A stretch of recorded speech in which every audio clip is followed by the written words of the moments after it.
democratic institutions and governance is a major subject.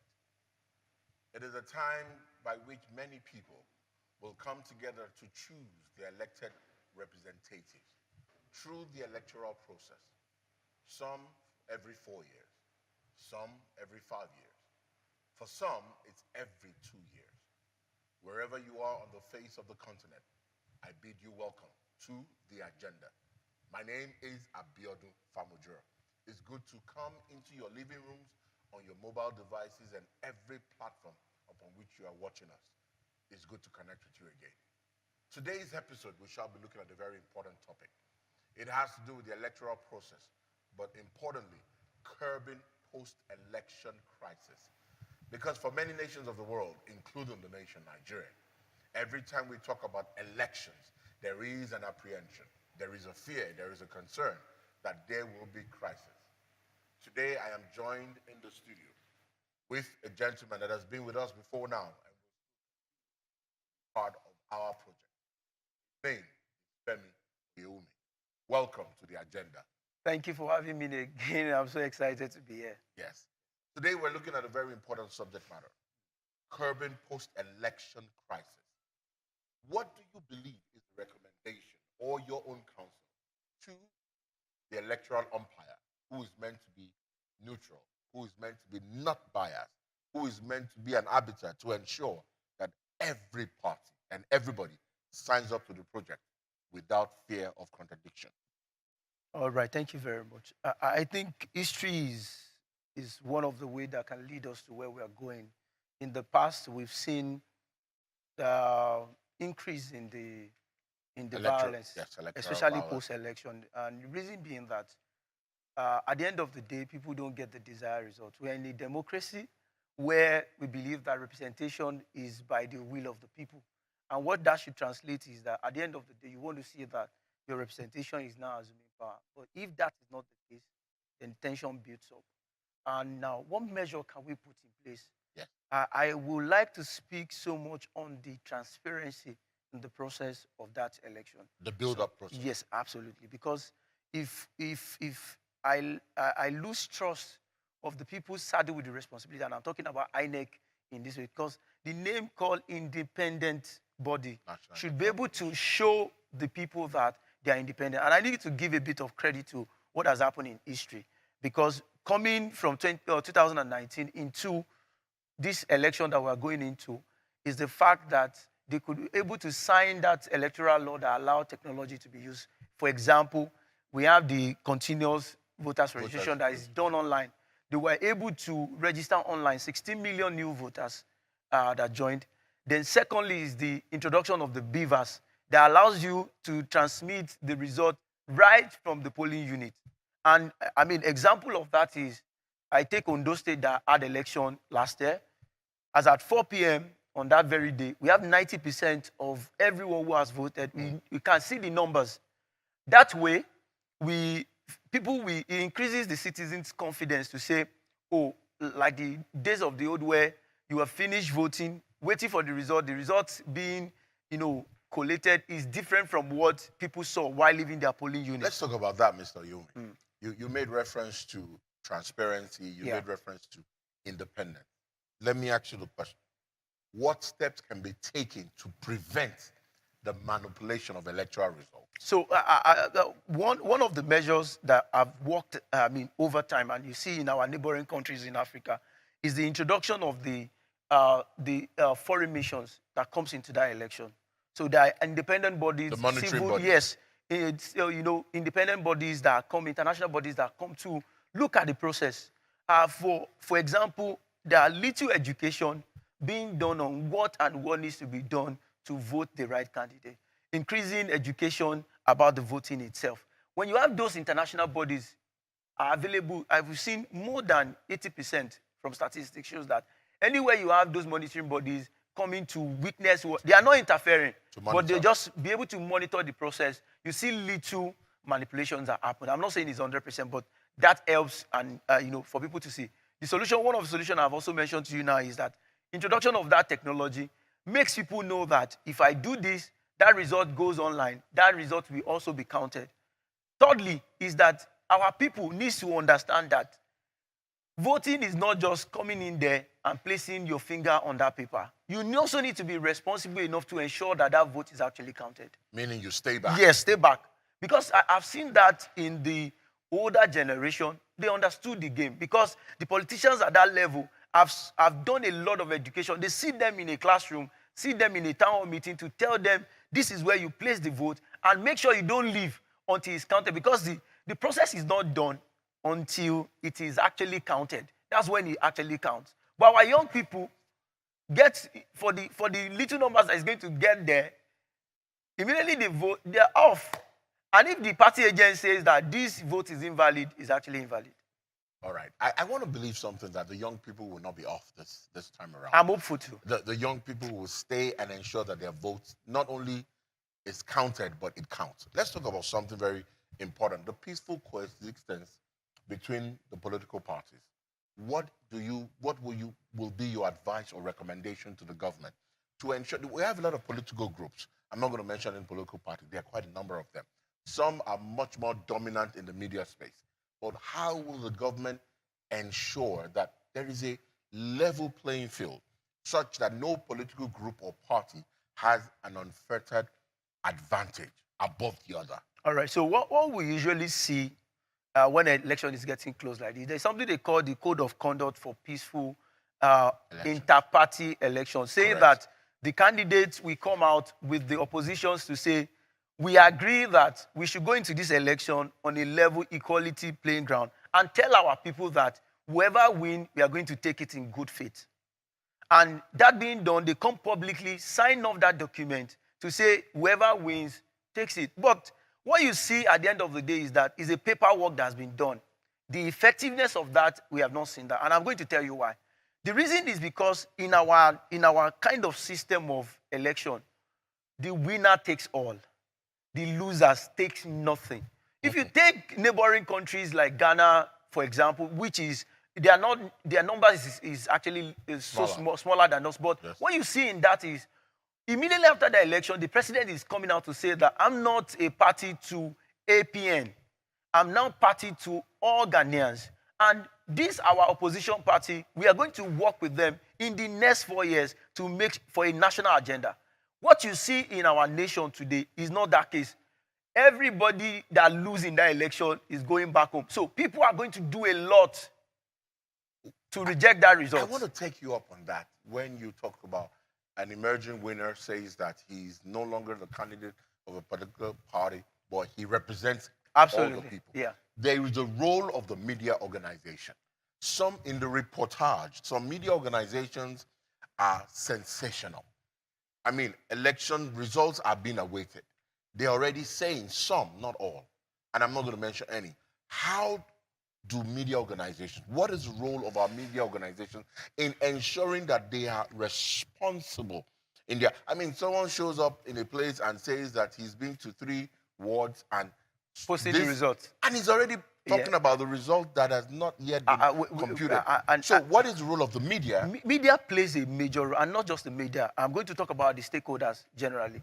The politicians, I've talked about civil society that also need to do in not just monitoring, also educating the citizen to let them understand. Now come to media. Media is like the voice of all of this in projecting this today. Because a fake news can stir up people to into crisis. Absolutely, into violence. Calling an election that has not been declared by act of media, electoral body is another crisis. So the media plays a major role because by constitution, only INEC is responsible for declaring any result. And what the media should do is to be able to work with INEC, and anything that will be out concerning election should come from the INEC portal where they can take that source. Because each time I read the news, I want to know where the source is coming from. We want our media people to partner with INEC as this independent body to ensure that they are playing the actual, and they also need to be transparent, because if INEC is doing something wrong and is feeding us with something else, then the media is not doing their job. So they need to be able to come up as a major stock, because I can't be in Ogun State and be in Lagos State. Most of the time we are all seated waiting for the results to come in, and media plays a lot of role in publishing that. They need to be very careful, especially with the social media that we have. If they don't want to stir up any issues. crisis. Absolutely. They What need to work for that. happens when media organizations are determined to be the first with the breaking news? There is an obsession with breaking news. Yeah, I know that. But you need to understand the terms of your Engagement. duties and your engagement, because you know that you can be fined for releasing results or releasing fake news results. I mean, INEC can pick you up. By constitution, he owns that responsibility to declare any winner. So I think that we should also have a level ground where media have the expression to let us know what is going on per time. Breaking news, you have to be careful with the kind of breaking news you are declaring. If, for example, a state governor has not won and you said you want to share the breaking news and you are sharing the result already, you will be taking up on that. I think the responsibility is to ensure that we review all that is going on. I mean, I give credit to some of those local TV stations that televise this whatever live. Show us what is going on. That's breaking news already. Rather than feeding us with fake news that can stir up people. And raise controversies. Yes, absolutely. And bring forth demonstrations. Absolutely. Wherever you are in the world, this is still the agenda. My name is Abiodun Famujiro. I am here in the studio with Femi Oyewunmi. We will be back shortly to engage you further. When we come back, we will talk about peaceful demonstrations. Don't go anywhere.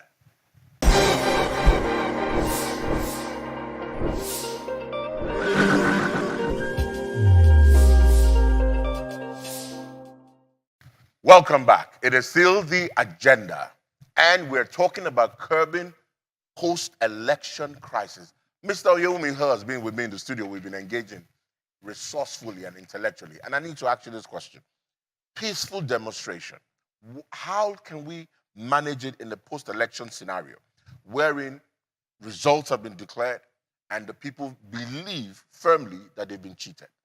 We're talking about the emphasis on peaceful demonstration. Absolutely. So people need to be educated. Citizens need to know what is available to them. For example, we need to go into the rule of law. It has been stated by process that when we go into election, if you are not satisfied with the result of the election, you have a couple of days to file an to action. a tribunal to say, take up this on my behalf. I'm not satisfied with what I've seen. Let's engage it.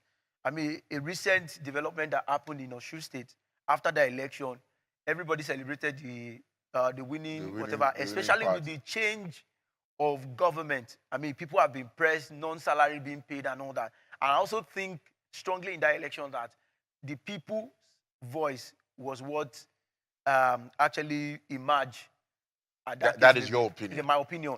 However, few months down the line, the other party have taken the right way to go to, they've gone to the tribunal. Absolutely. They've gotten judgment. And then they won. And that's how to show a peaceful demonstration. And that decision is going on appeal. Yes, that is now further going to see what is going to happen at the end of the day. People need to know what, within the confinement they can do. Do you know that if you show up and gather people, even in a number of 10, without permission to do a simple demonstration, that can be charged? It can degenerate. Yes, and then it can lead to many other things. So we need to be careful when we say we want to fight for our rights. We must fight for our rights within the rule of law. I thank you for that statement about promoting the rule of law and following the directions. The international community will be monitoring the elections. Yeah. I'm sure a number of them will come into the country at the time. What do you think will be their strongest contribution in preventing post-election crisis in the country? What do you think will be the strongest position of international observers and monitoring groups? I would like to start with the credit by, one of the credit to United States of America. Many of us in the world knows that the U.S. is always interested, especially where they take resources from. Nigeria is not one of those countries that you can just leave for anything to happen, because we are knitted with them.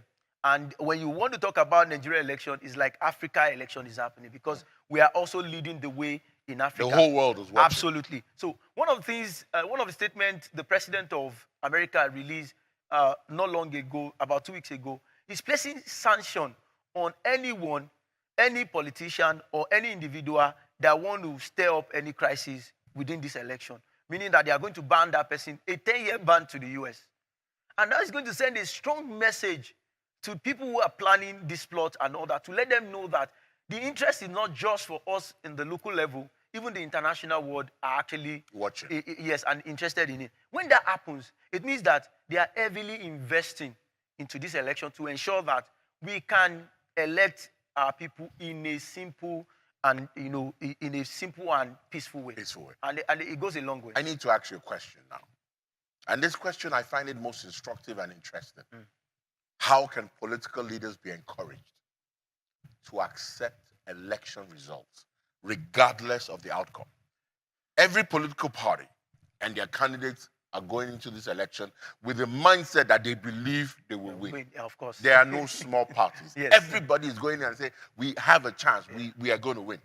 But when the results are finally declared, how will they be encouraged to say, you know what, the result is out? Now, understand the electoral process of going through the tribunal all the way to say, I don't agree, but how can they be encouraged to say, you know what, you've exhausted the legal means.